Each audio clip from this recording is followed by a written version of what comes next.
The night air smelled of gasoline and rain. John Turner, a single dad in his late 30s, tightened his grip on the steering wheel as he drove his old pickup down a quiet back road.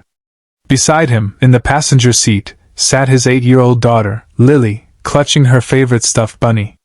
They were headed home from a late dinner, humming along to a soft tune on the radio, when Lily suddenly pressed her small hand against the glass. "Daddy, look!" she whispered.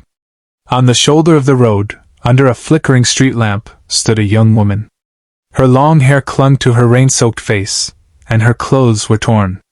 But what froze John's blood wasn't her appearance. It was the group of 4 bikers circling her like predators. Their engines roared, headlights glaring in the darkness, as if they were closing in. "Daddy, can we help her?" Lily's voice trembled. John hesitated. He was a mechanic, not a fighter. A single father who worked long hours just to keep food on the table. He knew the risks of stepping into danger, especially with Lily in the truck. But then he saw the woman stumble, her knees buckling, while the bikers laughed cruelly. John pulled over. "Stay here, baby," he said, his tone firm. Lily clutched her bunny tighter, but she nodded. John stepped out, rain tapping against his flannel shirt. His boots splashed in puddles as he walked toward the scene. The bikers turned, their tattooed arms glinting with metal chains. "Keep driving, old man," one of them growled. But John didn't flinch. "She's coming with me." A tense silence stretched. The woman looked at him with wide, desperate eyes, silently pleading. The tallest biker smirked, revving his engine. "You really want trouble tonight?" John's heart pounded, but he forced steel into his voice. "No.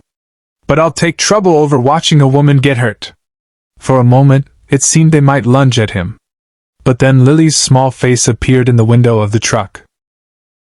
Her innocent eyes locked onto the men, unafraid. Something shifted in the air. The bikers muttered curses, spat on the ground, and one by one they rode off, their engines fading into the stormy night. The woman collapsed to her knees. John rushed forward, helping her up. She was shivering, her lips blue. "Thank you," she whispered. You didn't have to." "Yes, I did," John said, steadying her. "Come on. Let's get you somewhere safe." When he opened the truck door, Lily leaned forward, her little voice soft and kind. "It's okay, miss. You can sit next to me." The woman climbed in, drenched and exhausted, and for the first time that night, she smiled faintly. Back at John's modest home, he gave her a blanket and warm tea. Lily sat cross-legged on the couch beside her, asking innocent questions. "What's your name? Do you like bunnies? Are you hungry?"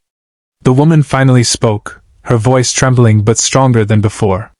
"My name's Emily." John studied her carefully. She carried herself like someone used to hiding pain. Bruises marked her wrists, and her hands shook as she sipped from the mug. "You're safe here," John said gently. "No one's going to hurt you." Tears welled in Emily's eyes, and she shook her head. "You don't understand. Those men weren't strangers. They were sent for me." John frowned. "Sent?" Emily hesitated, as if revealing a secret she had carried for far too long. "I'm not just some woman stranded on the road. I was running away, from people who would do anything to silence me. She stopped, biting her lip. "I'm the daughter of a man who's powerful. Dangerous. And those bikers, they work for him." John froze, the weight of her words settling in the quiet room. Lily, too young to grasp the full danger, simply reached out and placed her bunny in Emily's lap. "You can borrow him until you feel better," she said softly. Emily let out a choked laugh, clutching the stuffed toy like a lifeline. For the first time in years, she felt seen, not as someone's possession, not as a target, but as a human being worth saving. John sat back, realizing he had stumbled into something far bigger than he imagined. But as he looked at Lily, resting her head against Emily's shoulder, he knew one thing for certain. He hadn't made a mistake pulling over that night. Sometimes, doing the right thing was dangerous. But sometimes, it was the only thing that mattered.